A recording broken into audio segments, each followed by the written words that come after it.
I have seen the torch of freedom pass from hand to yearning hand, and the vision of our fathers spread hope throughout this land, as the dreams some fought and died for in my heart becomes my own. I will strive to keep her promise, America, my home. America, America, may God bless America, and freedom reign across America, my home.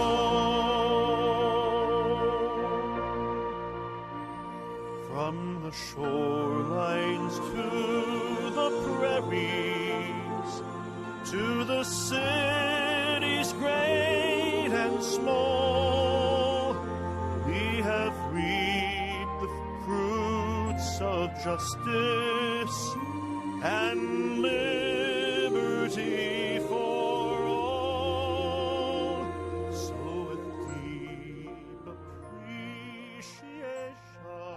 Welcome to Character Matters. This is Dr. George Simon. We've been having a lot of technical difficulty tonight, I'm sorry to say, but I certainly hope that you've had a wonderful holiday season, and I hope that your new year is the best ever. We have a lot to talk about today, and I hope you'll join the conversation if we can get that to work. The number to call is 718-717-8296. That's 718-717-8296. And I'll be happy to take your call. Well, I'm so sorry for all the technical problems we've been having. As you know, when computer issues creep up, boy, they creep up with a vengeance sometimes. I don't know what we did in the days we didn't have these contraptions. We got along, it seemed. Now we've become dependent on them. And boy, when they malfunction, can they put us behind the eight ball? So welcome to Character Matters. I've been away from the live microphone for a few weeks now because I've been doing so much traveling. And I spent some time with my family over the holidays, so you were treated to a rebroadcast. But we are live tonight, January 8th, 2017. And if you want to join the conversation, we will do our very best to patch you through at 718-717-8296. That's 718-717-8296. I'll be happy to take your call. Well, a lot to talk about. There's been a lot in the news, certainly a lot to talk about with regard to the political situation in our country. We've been through a pretty rough election season, and we're just about 12 days away from inauguration of a new president. Congress is already back in session. Already the broken promises are all over the place. Already the acrimony, the lack of cooperation, the lack of putting people first is well on display. It's enough to really sadden your heart. So what I want to talk about today, in tonight's program, is our age of narcissism, which frankly has gotten out of hand. and which frankly threatens to bring us to a really break point. And so I want to talk about that tonight. I know that any of you who have been in relationships with narcissistic individuals know very well the pain that can come from such a relationship. You know very well the kinds of things that you have to deal with, and you know very well the additional pain you've likely had trying to get the appropriate kind of help. So we're going to talk about narcissism tonight, and if you are one of those individuals who have been in a relationship with a narcissist, and you know firsthand what it's like and the kinds of things that you've had to deal with, then feel free to give us a call at 718-717-8296. I'm sure folks would like to hear from you and what you've had to deal with in your story, and you can ask any questions you want to ask as well. But I have a few things to say on the topic, and I want to speak generally to the situation that we face in our country today, and then I'm going to speak more specifically to the issues as they affect relationships, and that I've spent my professional career writing about and speaking about. You know, long before I wrote my first book, In Sheep's Clothing, which is now, through the grace of God and through a lot of positive word of mouth from individuals like you who are familiar with my work and who have promoted my work by telling other folks about it.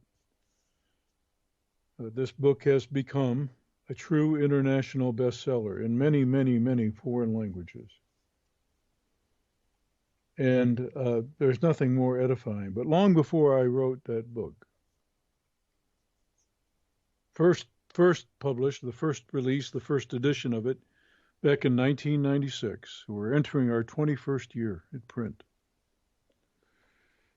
Back before I first published In Sheep's Clothing, Understanding and Dealing with Manipulative People, I had done reviews of hundreds of cases, clinical case reviews.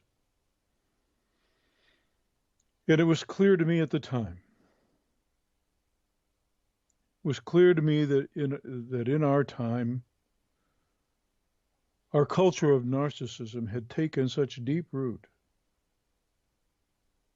that it had begun to affect every single aspect of our lives. Above and beyond all else, what I witnessed was a sense of entitlement. And I've seen that attitude. I've seen that attitude of entitlement destroy so many a relationship.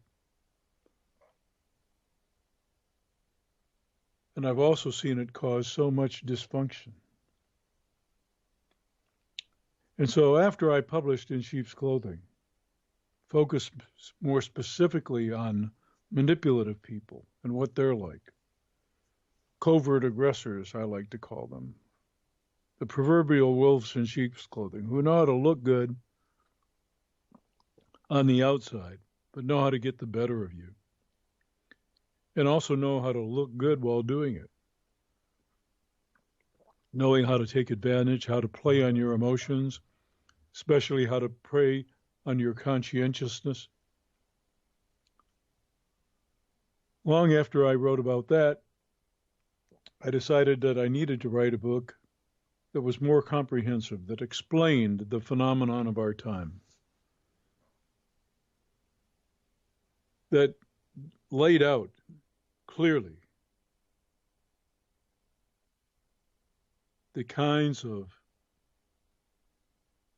problems that can occur in relationships and in society at large as a result of the wide variety of disturbed characters that are out there. Folks whose character development was arrested so early that as they entered young adulthood, they could barely function in a responsible way in their relationships, on the job, in their various life enterprises. Manipulating folks, deceiving themselves, selfishly exploiting, not sufficiently caring.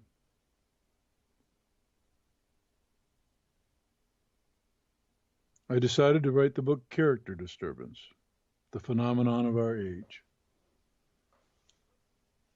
And also by the grace of God and by the goodwill of all you folks out there who have been supporters of my work since the beginning, it also has become a bestseller. Not quite the international bestseller that my first book is, but it's getting there. And once again, thanks to you, thanks to your strong support and your recommendations of my work.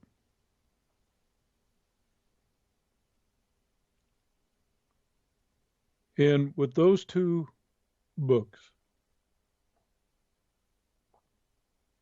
I made my first attempt to reach hearts and minds about what I consider to be the defining problem of our time. Character disturbance is the phenomenon of our time, and it's the defining phenomenon of our time.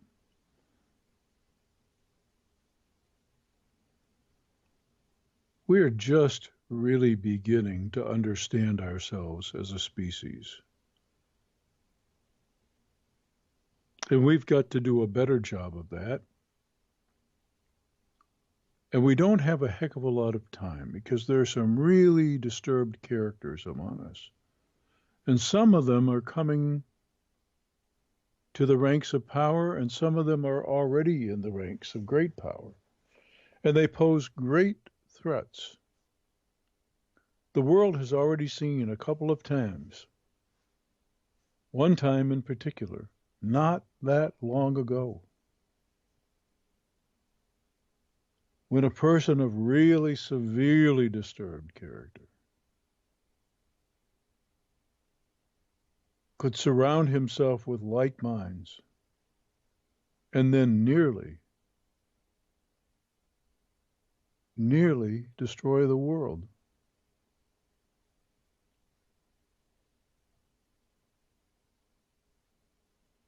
It doesn't take that much. And the powerful toys that we've made, especially our toys of destruction, are now so sophisticated. And we have such sophisticated technology to deliver them that it only takes one deranged mind to do unspeakable damage.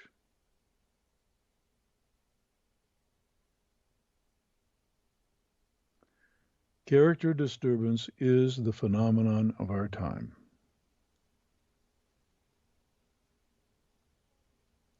And I'm going to be speaking out more clearly and more directly about the problem, and more unreservedly and more unashamedly and more courageously.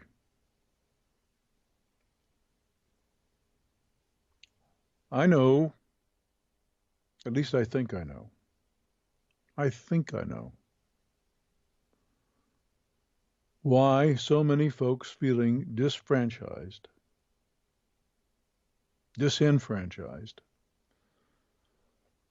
why so many folks felt the need to support our current president-elect.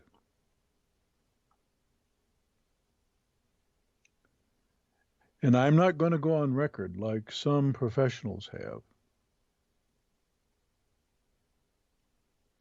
I'm not going to go on record as saying and diagnosing it's inappropriate. It's unethical. So I'm not going to do that. I'm not going to go on record as saying that this man has a narcissistic personality disorder. Besides, the criteria that we fashioned for ourselves don't even fit our times anymore.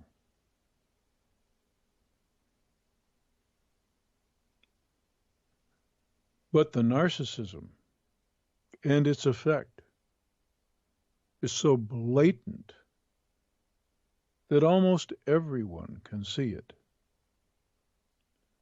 except those in deep denial, kind of like an emperor's new clothes type story, where some folks just don't want to see it. And it's a sad, sad statement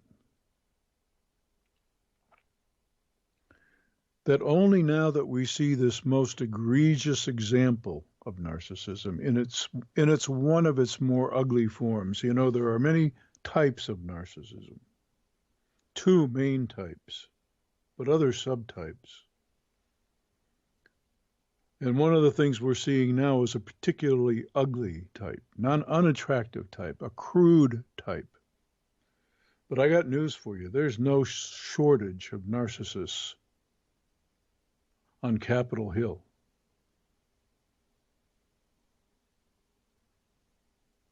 Nor has there been, probably, in the last several years. Character disturbance is the phenomenon of our time. Narcissism is rampant in our culture. It's rampant. So to me, the most disturbing thing is that it takes such an egregious manifestation of it to get our attention and to concern us, to bother some. I was reading an article in the newspaper just the other day about how some of the haughty and hyperbolic, grandiose claims that our illustrious president-elect was making were being tempered somewhat by reality.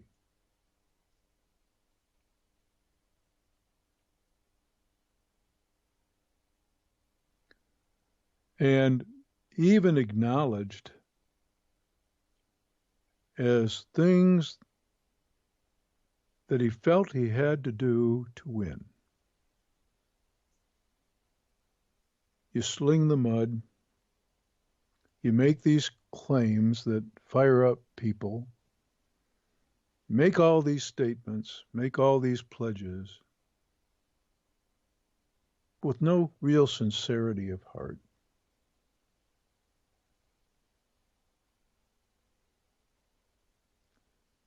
You do what you got to do in the age of narcissism to win.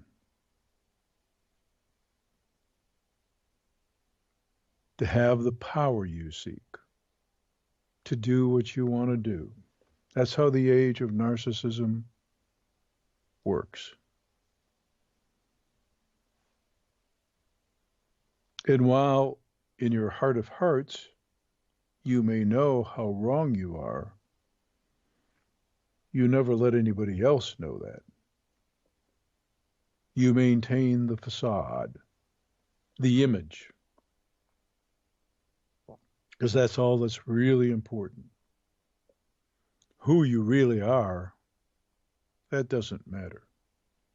What matters is that you get what you want, that you get the power, and then you, in what we call impression manage the masses.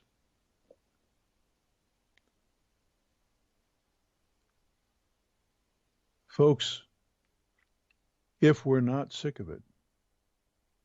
We will be made sick of it.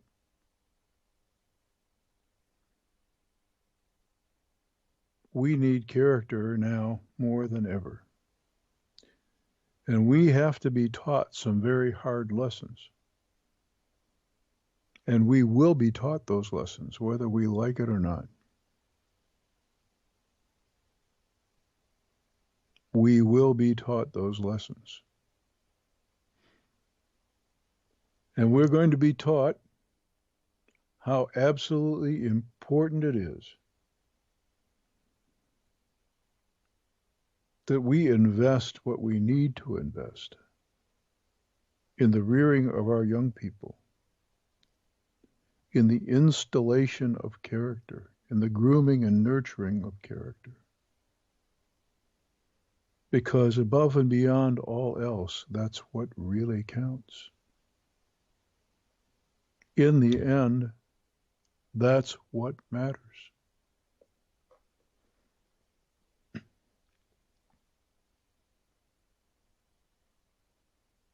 I know that any of you who've had an experience having to deal with a narcissistic individual know how deep the wounds can go.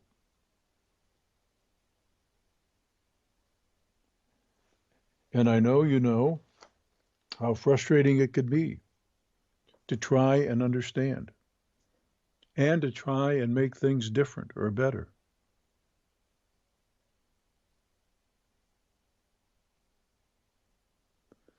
But we have a major, major problem on our hands.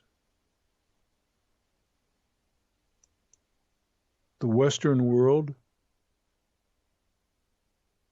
is witnessing an explosion of character disturbance on a scale we haven't seen. And it's only going to get worse before it gets better.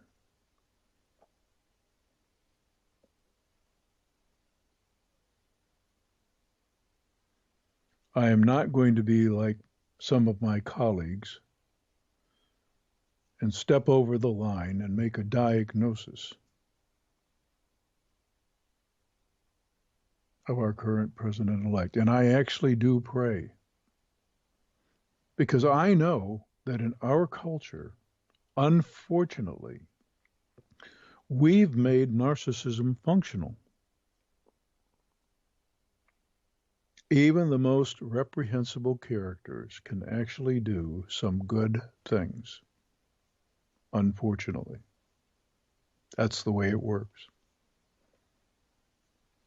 So you can't really vote character anymore very successfully. And there's a statement in that right there. So I actually do wish well, nothing but well, and I'm not going to be like some of my colleagues and make armchair diagnoses and throw out labels that I shouldn't be throwing out. When I was on the Lawrence O'Donnell program on MSNBC, he tried to get me to do that. So did his producer. I wouldn't do it. Instead, I talked about the importance of character and about people recognizing the importance of character and considering it.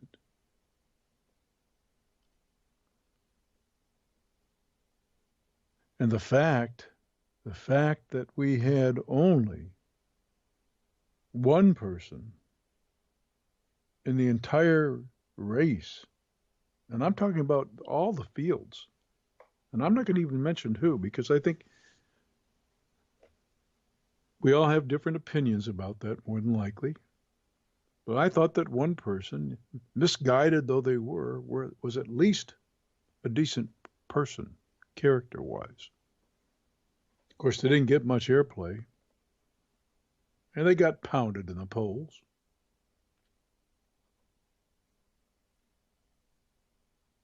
And I do think they were misguided.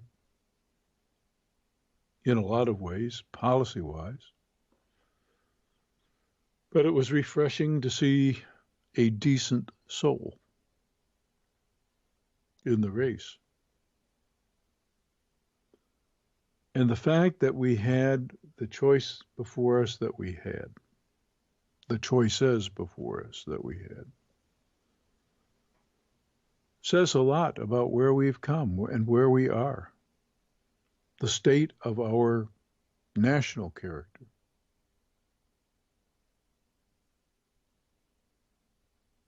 The times must change, and they have to change one heart at a time. And so that's why I've dedicated my work in the way I've done it. Not just with In Sheep's Clothing and also Character Disturbance, my first two and best-selling books, but also with my book, The Judas Syndrome, specifically targeted toward the Christian faith community, and my book, How Did We End Up Here, my book co-authored with Dr. Kathy Armistead, Relationship Partners Guide to Surviving and Thriving in this crazy character disordered world of ours.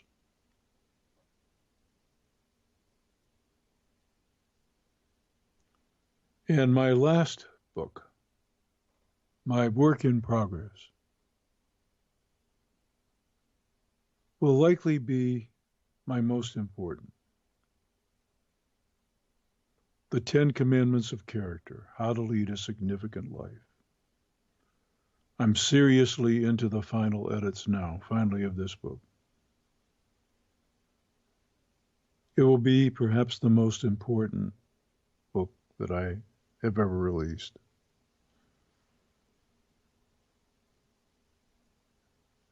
And I want to talk tonight about what I call in that book and have been writing about on my blog at manipulative-people.com.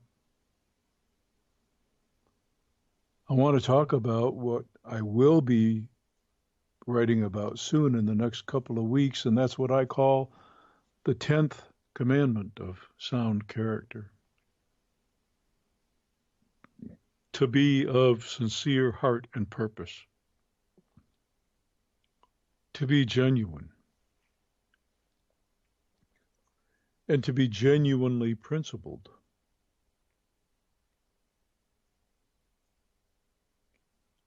As I mentioned before, we live in the age of character disturbance. It is also the age of rampant narcissism. The age where the only thing that really seems to matter is image above everything else.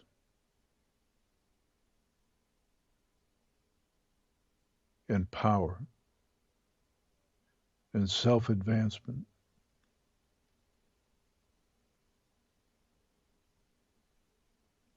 And there's not enough care and concern.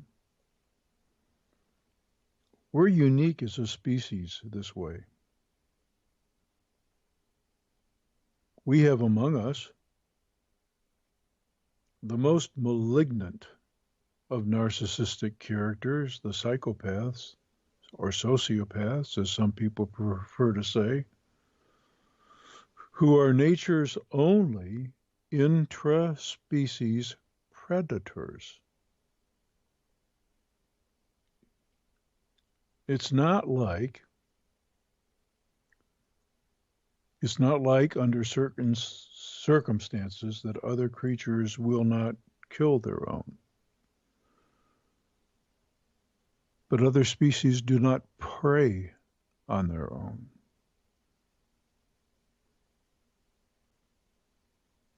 We have among us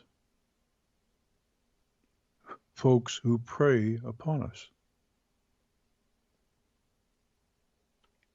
And we have folks who, in their grandiosity and in their sense of entitlement, feel entitled to do with us as they please.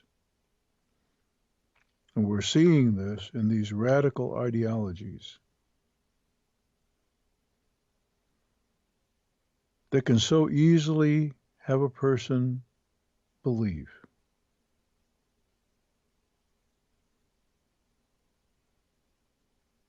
that their way is the way, and that all who submit are worthy of survival, and all who contest, they are entitled to destroy.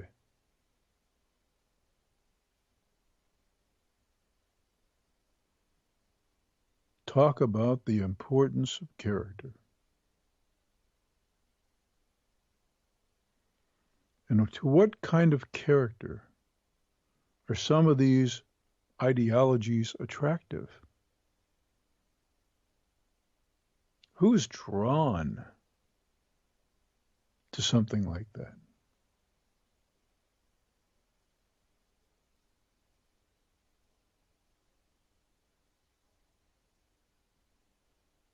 We have got to understand each other a lot better.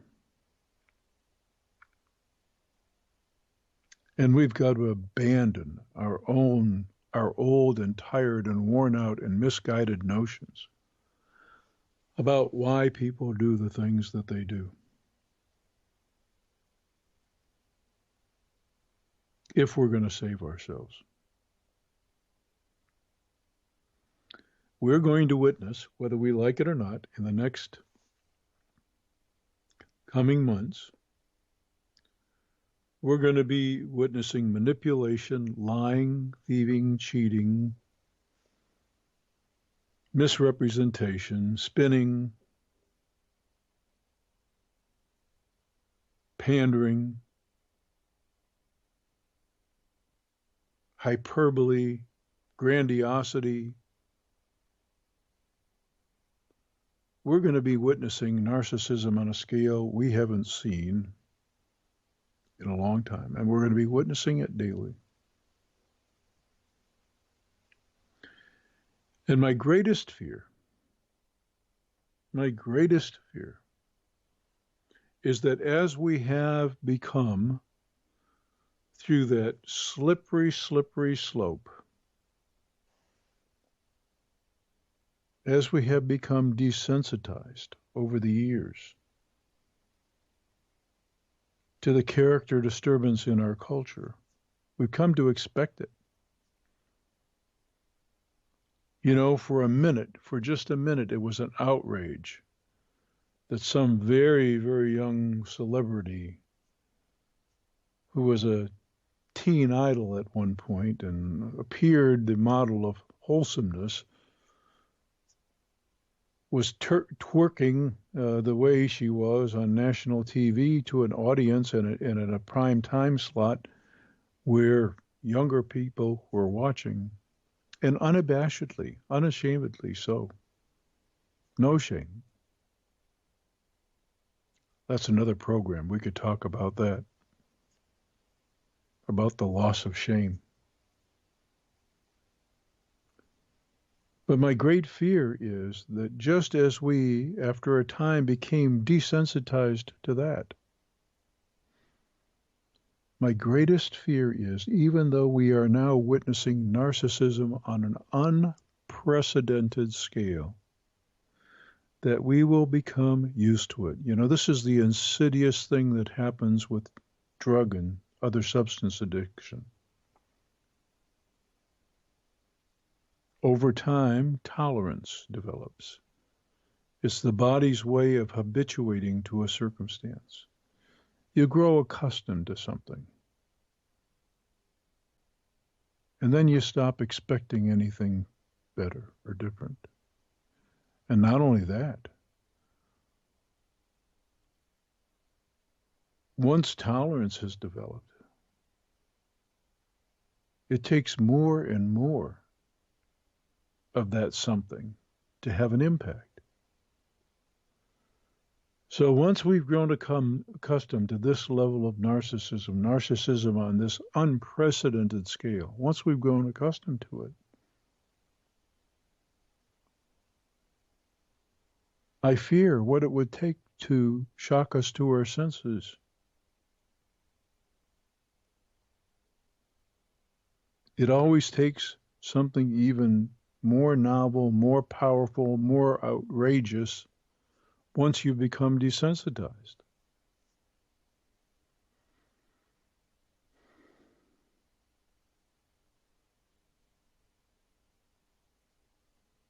I really fear for our country. There are some wonderful things about this country. Truly wonderful things. Things wonderful enough that many people have been willing to lay down their lives to protect and preserve those things that we hold dear. But if we don't get a handle on this character crisis, then it will destroy us as a great and powerful nation. It's happened before.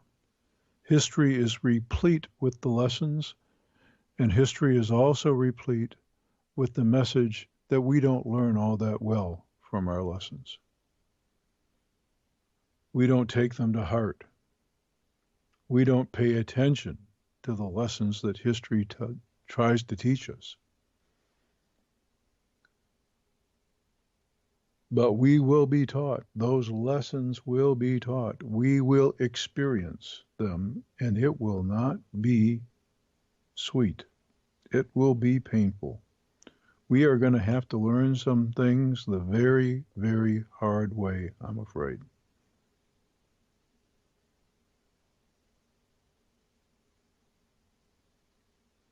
So here is my hope for this new year. I hope that if you're in the sound of my voice, that you take seriously the duty that each and every one of us has to inspire character in others by living character ourselves.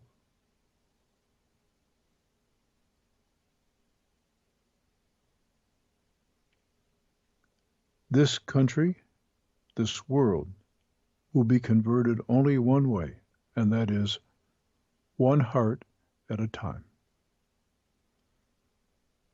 I will continue to do my part in the way I have come to believe that I can do it best.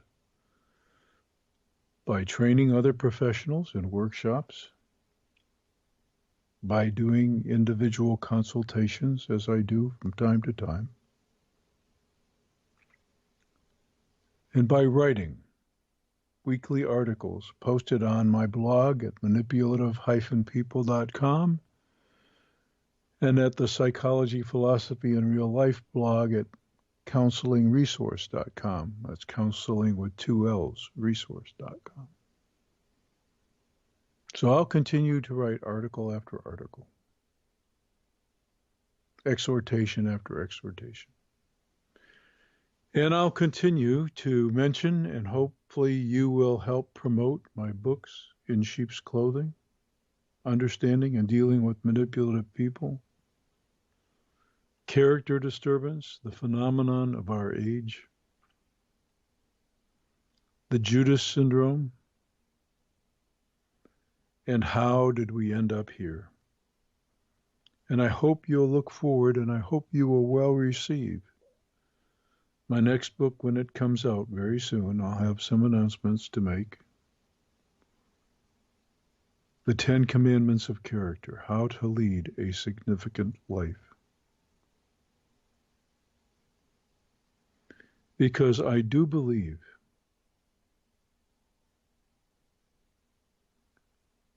that what is at stake is nothing less than our very survival. We have too many deranged, egomaniacal characters out there already. They're egomaniacal. One believes he is a god and wants to prove he has the power to intimidate those he believes are his enemies by building a nuclear arsenal and threatening to use it.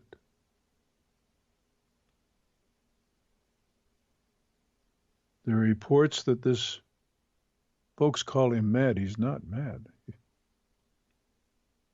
He's pathologically narcissistic, most malignantly narcissistic. There's even reports that this maniac, this egomaniac, threw his own relatives to the dogs, literally, to be eaten alive because he doubted their loyalty to him as the supreme God and leader of his people.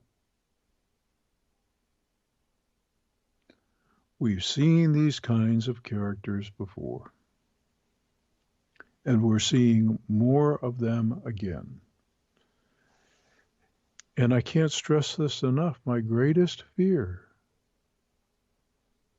is that we've become so desensitized to it.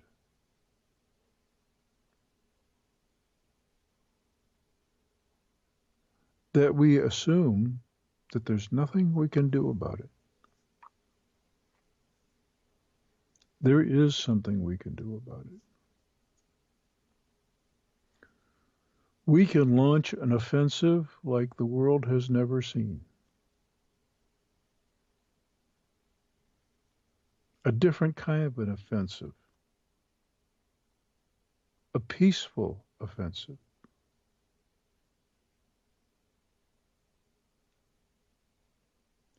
If you want to kind of make an oxymoron out of it, a war of love.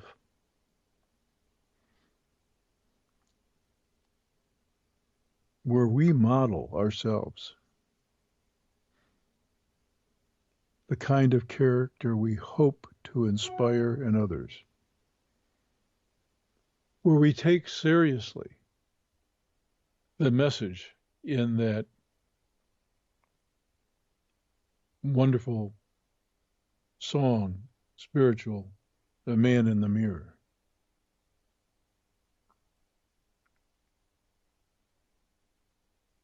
I sure hope so. And I'm going to really pray for our country this coming year, because we're going to need it. We've got some really rough times ahead. And while I actually do expect that some decent things will happen, I know how functional it can be to have a person at the helm who is determined to do two things, no matter what. One, to win, and two, to look great. And when that's what motivates a person, when they are just absolutely hell-bent on winning and hell-bent on looking good so that they are revered in the process. In our culture, this often works. It's a sad statement. It's a really sad statement about our culture and the climate we've created, but it actually does work. So I actually do expect some good things are going to happen. But I also know that in the end, because character matters so much, all it takes is that one fatal mistake, that one misguided action, that one egomaniacal step too far, and it spells disaster. So I'm not only cautiously hopeful and prayerful, but I am truly afraid. Afraid for our country and afraid for our country's soul, for our character and the character of our people. I'll continue to do my part. I ask your help. I ask your help, not just practically speaking, by helping carry the message, and for those who need it, for all those who need the support and the resources, who are looking for a place to get information, or are looking to understand their dilemma or work their way through a bad situation, and are really needing or could benefit from the counsel and the information in my books, In Sheep's Clothing, and Character Disturbance, and the Judas Syndrome, and How Did We End Up Here, and the 10 Commandments of Character when it comes out. That's not the only way you can help by recommending these things, but the other way is by taking to heart the message and taking seriously yourself the importance of modeling the kind of character that we want to see inspired in other people. That's really the heart of the Golden Rule. I wrote about this just a few weeks ago on the blog at manipulative-people.com. That's the heart of that rule.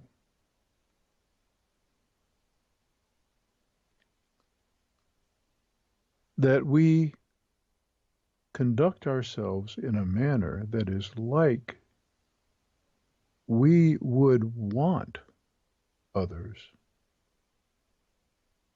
to behave toward us. And that's how we change the world. One heart and mind at a time. That's how we save souls.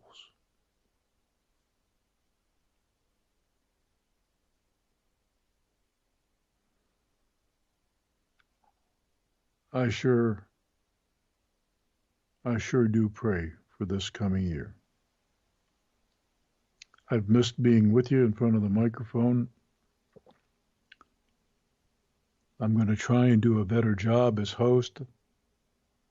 Hopefully we can resolve all these technical difficulties that have plagued us for so long.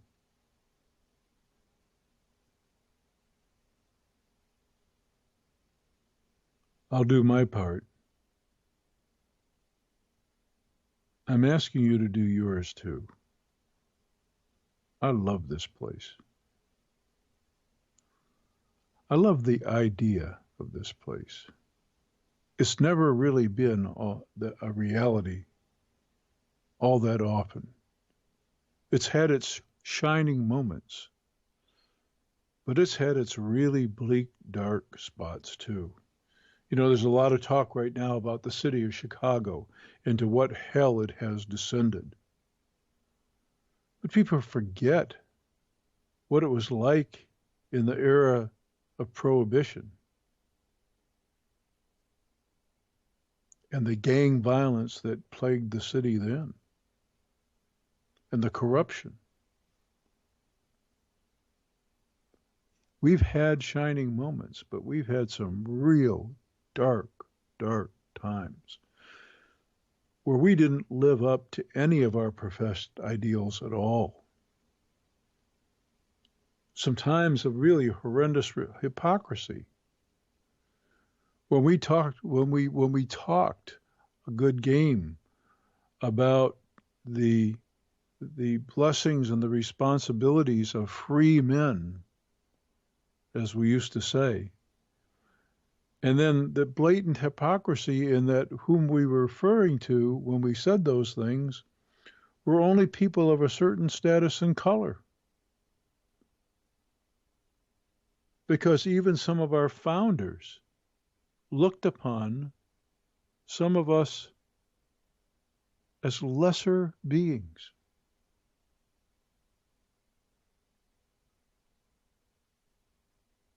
I mean, let's get real, folks. We've had our character issues since the beginning. We've had some shining moments, though. We've had some times when we have truly risen to a level that perhaps maybe we weren't even believers that we were capable. Maybe we didn't even think we were capable. But we did. We rose to the occasion. We rose to the level. And we can do it again. I really do think it will get worse before it gets better. We're going to have to get some discipline from nature, from God, if you will. We're going to have to be taught some hard lessons. We've grown comfortable with our level of character dysfunction. And therefore, we've given it a pass.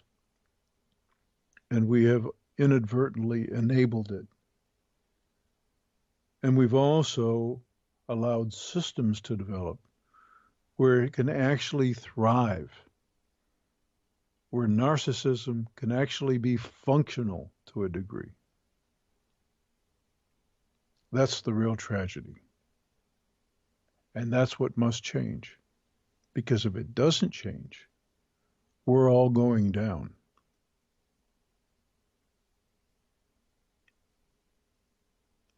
It must change. There's too much at stake. I hope you'll join with me. Even though I'm going to keep expressing my concern, I hope you'll join with me in praying for the best, in hoping for the best, in wishing nothing but good for even our egomaniacal, false-faced, seriously disturbed in character leaders who could and who probably will at times do some great harm.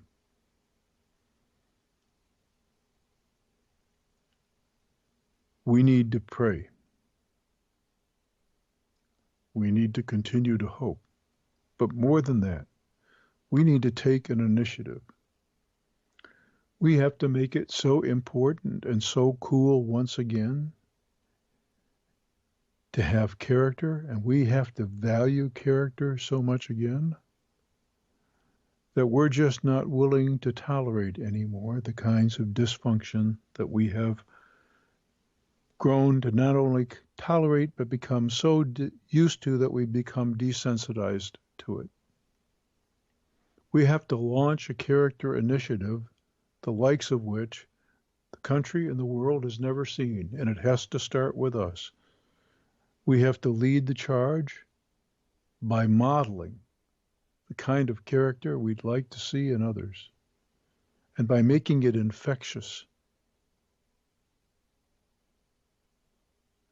Planting seeds and watching those seeds grow, building the kingdom, a better world. It all starts with you. Till next week, I'm Dr. George Simon. Thanks for tuning in to Character Matters, and have a great 2017.